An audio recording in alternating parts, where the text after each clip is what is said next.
Yes, good afternoon, ladies and gentlemen. Thank you, Adele, for the introduction, and thank you for the invitation to come to this lovely island. It's not my first time in Indonesia, but it's my first time on Bali, and I enjoyed it very much. So what I am going to do today is to give you a presentation on my view on the development, the global development of the container and especially the bulk market, what drives the market in the near future.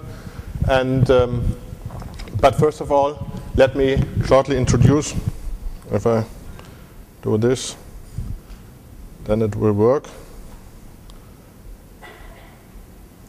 Shortly introduce the ISL, the Institute of Shipping Economics and Logistics, where I come from. It's a non-profit making private foundation founded 55 years ago. We were originally oriented or thought to be the nucleus of the Bremen University, but it turned out another way. We are a research institute and more forced to earn our own money by consultancy services, research projects. Our founder is giving the institute a small subsidy, still a small subsidy, to publish some publications, statistical publications, to have a public library information center that is available to all people who want. And then we have some research projects that we can do with the money from the government. Today we have 50 employees in 3 departments, mainly focusing on in the 3 departments. In the first one on land transport, knowledge management, sustainability.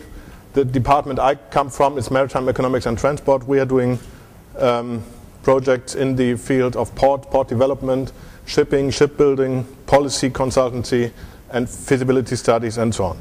And the third department, at the moment the largest one, is dealing with IT, software development, in-house software for shipping companies, for ports, operations research, and simulation tools. So that's it for the ISL. I put out some material on the ISL. If someone is interested, you can take this with you. What I am going to do today is have a short look on the global shipping markets, the split of the markets, the main trends, economic trends. We heard a lot of the economic trends for Asia this morning. I will have a look on the global view. Then I will come to bulk shipping, afterwards to container shipping, and summarize in a short outlook. So when we are talking about global seaborne trade, we are talking about 8.4 billion tons that are carried overseas every year, with a relatively strong growth in the past, especially in the past 4 years. On average, the growth was 3% per annum over more than 20 years calculated. And you see, bulk shipping is dry bulk shipping is the largest market within global seaborne trade, dominated by coal and iron ore, but also grain. Then we have liquid bulk as now the second largest market, with 33% of the global volume. Especially in the past 5 years, the dry bulk gained market shares in the global market because of high growth rates, especially in the field of iron ore and coal. Then container cargo has 16% of the global market already, gaining market shares from general dry cargo, which is shrinking in market share, and also gaining, especially in the last 2 or 3 years, in the field of bulk cargo.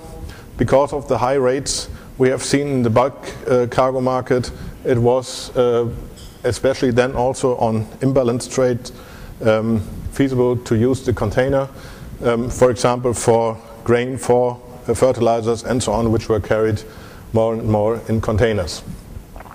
So in the past 4 or 5 years, we had a strong growth in global shipping. As you can see, we have had growth of 4.4% in 2005, almost 5% in 2006, and also more than 4% in 2007. Then in the first in the first phase of 2008, the growth was also high, but at the end, due to the weak last quarter, the fourth quarter of 2008, the growth will turn out, according to our estimations, to be around 3 to 3.5%. And what is the expectation for this year? Because of the economic slowdown, we think that the global seaborne trade will shrink about 2 to 4%. Yet the reason for this, I already mentioned, the economic slowdown. You see, world trade grew faster over the past 20 years, or no, here I have only 15 years, over the past 15 years than economic development. GDP grew by, on average, let's say, 3.5%, and global trade grew by 6% in the same period. And now we are here on this way down. The estimation from International Monetary Fund from end of April that the global trade will shrink this year about 11.5%. So this will have an impact also on the shipping markets. What is the good news is that most of the organizations that are forecasting GDP development, trade development on a global basis are saying that next year already we will return to positive growth rates, and in the phase after 2010 there is a likely return to the average growth rates we had before.